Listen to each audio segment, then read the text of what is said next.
দিন অনেক আগেই হয়েছে, যেমন হয় সকালে অনেক আগে থেকে হয়েছে। আজকে 5টা 5:30টার মধ্যেই উঠে গেছি।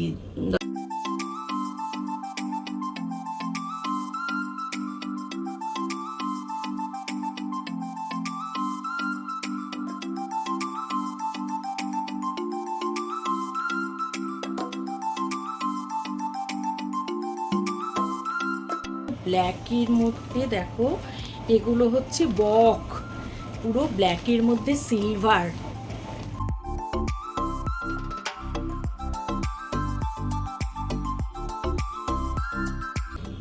এসে গেলাম বন্ধুরা, নতুন দিন নতুন সকাল। এখন বাজে 10টা 17, আর আজকে হচ্ছে 22শে জুলাই আর সোমবার। শুভ সকাল বন্ধুরা, কেমন আছো সবাই? আশা করি সবাই সুস্থ আছো, ভালো আছো, আর ঈশ্বরের কৃপায় যে যেখানে আছো নিরাপদে আছো। তো আজকে শুরু তো করলাম দিনটা, তো মানে শুরু তো দিন অনেক আগেই হয়েছে, যেমন হয় সকালে অনেক আগে থেকে হয়েছে। আজকে 5টা 5:30টার মধ্যেই উঠে গেছি, দরজায় জল টল দিয়ে যা যা কাজ করার উর্মিলা এসে কাজ টাজ করে গেছে, সব হয়ে গেছে কমপ্লিট। দেরি একটু এই জন্যে তোমাদের সামনে আসতে দেরি, তার কারণ মিস্টার চ্যাটার্জি আজকে স্কুলে যাবেন না, ওনার একটু বাইরে কাজ আছে কিছু অফিসিয়াল, তো সেই জন্য উনি বেরোবেন, এখন যাবেন, ডেকে তুলতে হবে, এখন ওঠেননি। তো যাই হোক, মন্টু চলে এসছে, ওনাকে ডেকে তুলে পাঠাতে হবে, তো সেইগুলো করবেন বলে। আর উনি মাছ খাবেন, তো মাছের অর্ডার ওনার দেওয়া হয়ে গেছে। এবার আমি রান্না একটু করে রাখবো, সেটা হচ্ছে কালকে মঙ্গলবার, কালকের জন্য ভাবছি ফুলকপি আছে বাঁধাকপি আছে, কোনটা করি সেটা দেখছি। আর কিছু কলাইয়ের ডাল কালকে রাতে ভিজিয়ে রেখেছিলাম, একটু বড়া ভাজবো, সেটা আজকে মতন। আর তরকারিটাও করে রাখবো। কালকে আবার পনির, মানে পনিরও আছে, কালকে হয়তো পরে আমি পনির করবো, মানে কালকে আর খাবার নিয়ে আর ইয়ে নেই, মানে যেদিন যেদিন খুব কষ্ট হচ্ছে সেদিন। আর তাছাড়াও সেটার জন্য না, আমি তো আমারটা তো আমি করি, মানে করবোই তো, রান্নাঘরে রান্না তো করবোই। ওনার শুধু মাছটা, মানে মাছ ভাত যেমন সেটা আসবে। তো যেহেতু কালকে স্কুলে তো সকালবেলা যেতে গেলে সকালের ব্যবস্থা রাখতে হয়, আর কালকে মঙ্গলবার, তো পরের দিন তারপরের দিন উনি যদি বলেন বাইরে খাবেন, মানে বাইরের অর্ডার দেওয়া, তাহলে সেই স্কুল থেকে ফিরে খাবেন, রাতে খাবেন কি খাবেন। তো এই হলো, তাই ওনাকে এখন ডেকে তুলি, তারপরে আমি কি তরকারি কাটবো সেগুলো দেখি, তারপরে ডালটা বাটবো, বেটে শুরু করে দেবো আমার কাজ। দেখো অলরেডি ঘামতে শুরু করে দিয়েছি, তো ঘাম তো হবেই। বললাম তো কালকে যে ছিঁড়ি নাচানো বৃষ্টি হলো, কিছুই হয়নি, মানে কোনো লাভই হয়নি, গরমটা আরও গরম বেড়ে গেছে। তো যাই, ওনাকে গিয়ে ডাকি, তোমরা সবাই সঙ্গে থাকো, সারাদিন যা করে কাটাবো সবটাই দেখতে পাবে। তরকারি কাটতে বসে পড়েছি বন্ধুরা, প্রচণ্ড গরম বুঝতেই পারছো, কিন্তু কিছু করার নেই। আজকে বাঁধাকপি করব, দুটো ছোট বাঁধাকপি আনা হয়েছে বাজার থেকে, তো দুটোই করে দেবো, কারণ ছোট ছোট সাইজ বলে। একটুখানি টমেটোটা কুচিয়ে নিচ্ছি বাঁধাকপিতে দেবার জন্য, আর বাঁধাকপিটাও কেটে নেব। তো এই সবজিপাতি কাটার সময় তাও না হয় একরকম ফ্যান চলে, তারপরেই তো শুরু হয়ে যায়। আর কী করা যাবে, সেই ফ্যানের হাওয়াও যে খুব একটা গায়ে লাগে সেরকম তো নয়, যে গরম, তাতে তো এসি চালিয়েও ঠান্ডা হতে সময় লাগছে, তো সেখানে না, তো কী আর করা যাবে। ধরো গরমটা এবার আর কমবে বলে মনে হচ্ছে না, পুজো পর্যন্ত তো টানবেই। তো এবার বলে না, সব বাড়ি এখন পুজোর, সে আমাদের ছোটোবেলায় যেমন পুজোর সময় একটা বেশ হালকা একটা ঠান্ডা ভাব থাকতো, সেই সবের তো বহু বছরই দেখা নেই। আর যত দিন যাচ্ছে ততই গরম বাড়ছে, আর সেই জন্য এখন তো আর পুজোয় বেরোনোর কথা ভাবতেই পারি না। দেখো বাঁধাকপিটা কাটা হয়ে গেছে, এবার দুটো আলু তো দিতেই হবে বাঁধাকপিতে। আলুটা দিয়ে একটু ভেঙে ভেঙে দিলে বেশ ভালো হয়। তো এখন জানি না এই অসময়ের বাঁধাকপি কতটা স্বাদ হবে। বাইরে থেকে দেখতে ভালো লাগছে, কিন্তু বাইরে থেকে দেখতে ভালো লাগলেও যে ভেতরেও ভালো হবে তার তো মানে নেই। আমাদের যেমন শরীর, অনেকেরই বাইরে থেকে দেখে ভালো লাগে কিন্তু ভেতরে খারাপ। দেখো বসে বসে তরকারি কাটছি, তারপরেও হাঁপিয়ে গেছি, এবার উঠে দাঁড়াতে হবে। দেখো গরমে একবারে ঘাম ঝরছে, ফ্যান চলছে কিন্তু কিছুই না। এবার দাঁড়াবো, উঠে ঘেমে নিয়ে একসা, তারপরে হবে।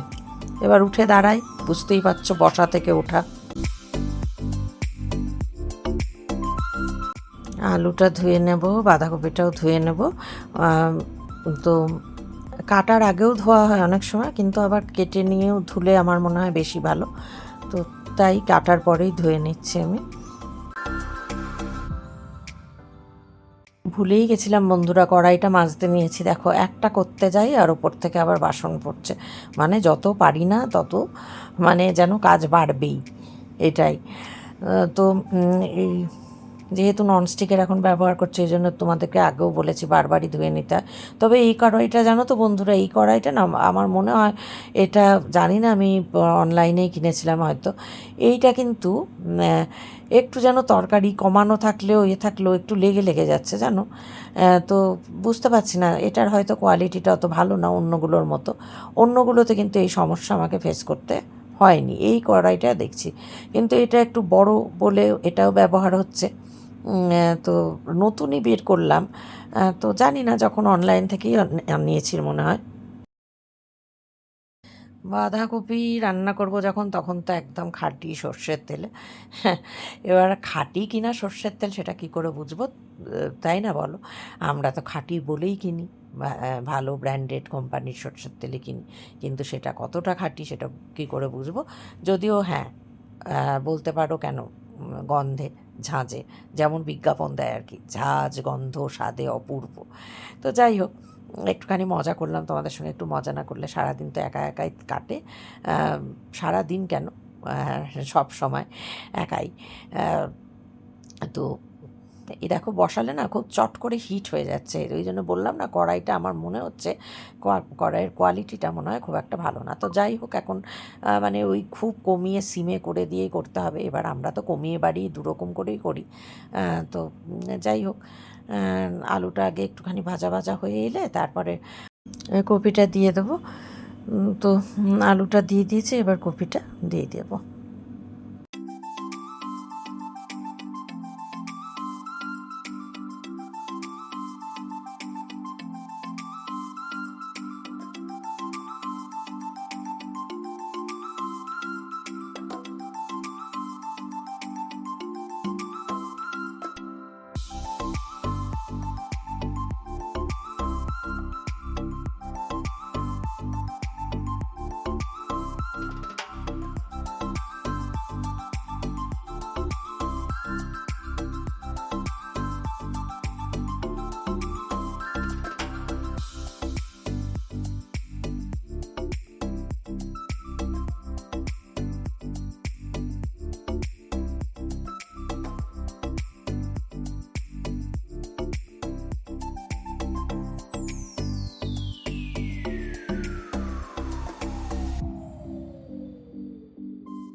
ঘামতে ঘামতে এসে বসলাম, বাজলো এখন 12টা 51।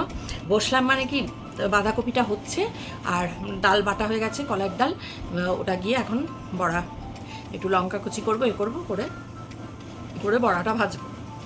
আর মিস্টার চ্যাটার্জির তো খাবার আসবে আজকেও, যেহেতু মাছ খাবেন উনি, মাছ তো বাড়িতে নেই, সেই জন্য। তো এই তরকারিটা করে রাখলাম, কালকে উনি স্কুল যাবেন, সেটা করা থাকলো একটা, মঙ্গলবার যেহেতু কালকে, তারপরে তো পনির করবো। তো চলো এখন বসতে এলাম, একটা জিনিস তোমাদের দেখাই, আমার গিফট এসছে, তোমরা আমাকে আমার এক দিদি পাঠিয়েছে, তোমরা অনেকেই চেনো, হয়তো কেউ কেউ চেনো, সবাই না চিনলেও বেশ অনেকেই চেনো। সেটা হচ্ছে রাধাদি। রাধাদির সঙ্গে আমার বহু বহু বছর পর যোগাযোগ, এই ইউটিউবের সূত্র ধরে। বহু বছর মানে বহুই বছর, 83 সালে বোধহয় লাস্ট দেখা হয়েছিল, স্কুলের সিনিয়র দিদি ছিল। তো সেই দিদির সঙ্গে যোগাযোগ, আর দিদি এত ভালোবাসা এই কয়েক মাসে পেয়েছি। আবার আগে স্কুল জীবনে তো ভালো সুন্দর সম্পর্ক ছিলই, রোজ গল্প হতো টিফিন পিরিয়ডে।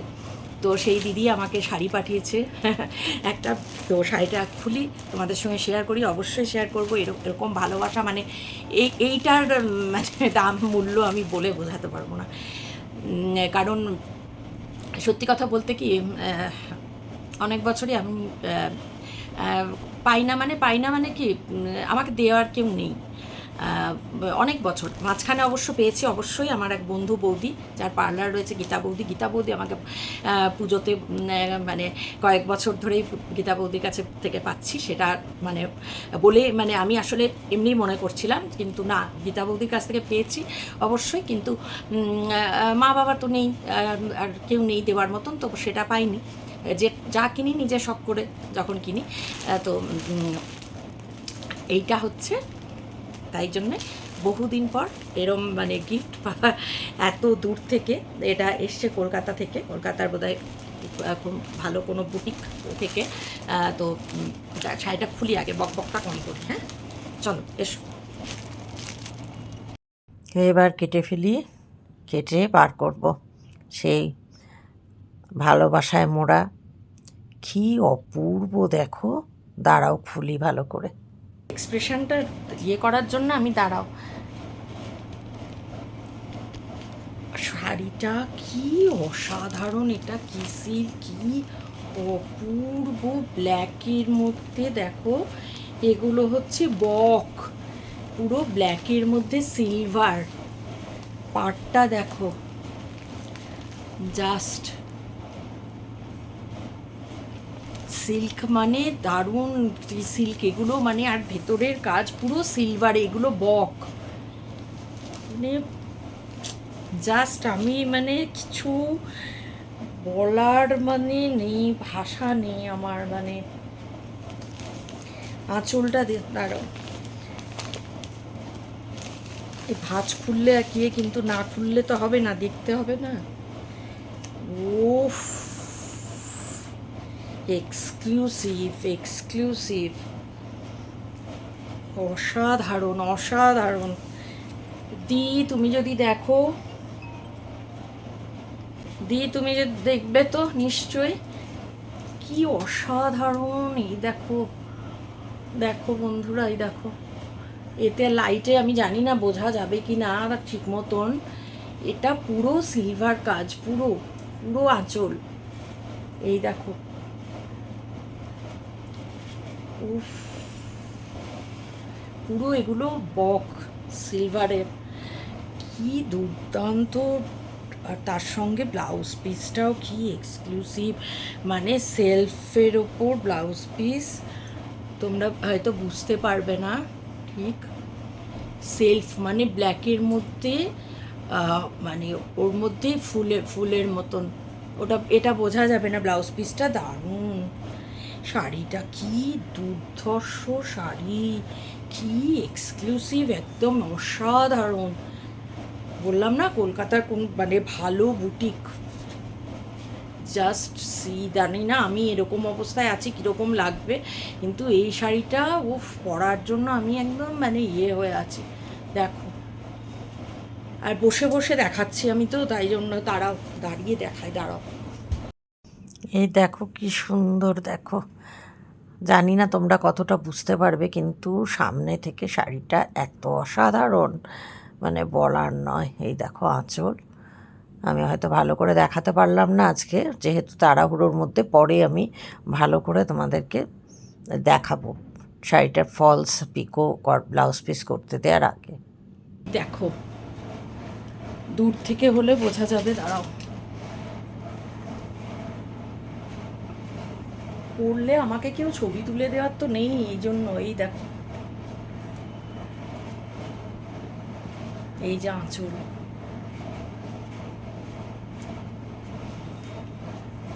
কি অসাধারণ, দুর্দান্ত, মানে কিছু বলার নেই, এত অপূর্ব গিফট, মানে গিফট তো না, এটা হচ্ছে এগুলো ভালোবাসার ছোঁয়া, মানে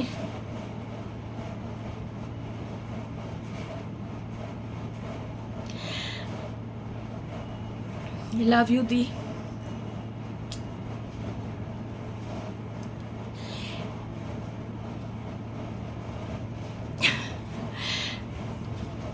আমি বলে বোঝাতে পারবো না যে, তো ঠিক আছে বন্ধুরা, এটাকে ভাঁজ করে কেটে ভীষণ মানে অপূর্ব শাড়ি, এটাকে ভালো করে ব্লাউজ বানাতে হবে, ফলস লাগাতে হবে, সব কিছু ঠিকঠাক করতে হবে, মানে এটা পরার জন্য। চলো সঙ্গে থাক। তো আবার রান্নাঘরে চলে এলাম বন্ধুরা, তোমাদের সঙ্গে একটা অসাধারণ গিফট শেয়ার করলাম। তো মানে আমার মানে মুখে আর ভাষা জোগাচ্ছে না, এটা আমি মানে কতটা ভালো লেগেছে হয়তো আমি মানে মুখে বলে এক্সপ্রেস করতে পারবো না। তো চলো, আমি তেল সাদা তেলে ভাজবো এবার কলাইয়ের ডালের বড়াটা। একটুখানি লঙ্কা কুচি করে দেব, আর সাদা তেলেই করবো বড়া, সাদা তেলেই ভাজবো। তো চলো ভেজে নিই। আর আজকের ব্লগটাও এই দিনের বেলাতেই শেষ করে দিতে হবে, তার কারণ গরমে না আর সন্ধ্যার পর থেকে এত ক্লান্ত হয়ে যাচ্ছি যে তখন আর মানে ব্লগটাকে আর টেনে নিয়ে যেতে পারছি না। দেখছি আজকাল মানে গরমের জন্য বললামই তোমাদের আজকাল একটু ব্লগ ছোটই হচ্ছে। তো ডালটা দেখো ভালো করে একটু ফেটিয়ে নিলে বড়াগুলো ভালো হবে। তো সেই জন্য সাদা তেলে ভাজা হলে আর একটুখানি ঠিক মতন তেল বিয়ে করে তুললে অতটা তেল থাকে না। তো আমি টিস্যু পেপার দিয়ে তার ওপর তুলবো ভাবি রোজ যখনই বড়া টড়া ভাজি, কিন্তু তারপর আর এই গরমে আসলে টিস্যু পেপারের বান্ডিলটা ঘরেই রয়েছে আমার এখানে, রান্নাঘরে কিচেনেও রয়েছে, কিন্তু সেই টিস্যুটা মানে বেশ কিছুদিন হয়ে গেছে বলে, যদিও কাবার্ডের ভেতরে, তবুও নতুন প্যাকটা আর আনাই হচ্ছে না। তো বড়াগুলো এখানে ভাজা হতে থাকুক। অবস্থা দেখো, আমার অবস্থা দেখো, চোখ মুখ দিয়ে একবারে ঘাম ঝরছে, চোখে আবার ঘাম ঢুকে গেলে তো জানোই জ্বালা করে। দেখো কি অবস্থা আমার। তো যাই হোক, তোমাদের যেটা বললাম, এখন এই বেলাতেই ব্লগটা শেষ করে দেবো, গরমে আর পারছি না, অবস্থা কাইল বুঝতেই পারছো, সন্ধ্যাবেলায় আবার এটা টেনে নিয়ে যাব না। তো চলো, তো আজকের মতন ব্লগটা এখানেই শেষ করছি। দেখো বড়াগুলো ভাজা হয়ে গেছে, এবার তুলে নেব। তো তোমরা সবাই খুব ভালো থেকো, সুস্থ থেকো, আনন্দে থেকো, হাসি খুশি থেকো, আর আমার পাশে আমার সাথে যেমন আছো সেই রকমই থেকো। যদি আজকের ব্লগটা ভালো লাগে তাহলে লাইক কমেন্ট শেয়ার করে দিও। নতুন বন্ধু যারা এখনও আমার পরিবারে আসোনি, ঝটপট চলে এসো আমার পরিবারে। তো আজকের মতন বিদায় নিই বন্ধুরা, দেখা হচ্ছে খুব শিগগিরই, আগামীকালই ধরো, নতুন একটা ব্লগের সঙ্গে। ততক্ষণ সবাই খুব ভালো থাকো, সুস্থ থাকো, নিরাপদে থাকো, আর সব সময় হাসি খুশি আর সব সময় পজিটিভ থাকো। চলো, ভাজা হয়ে গেছে, এবার তুলে ফেলি।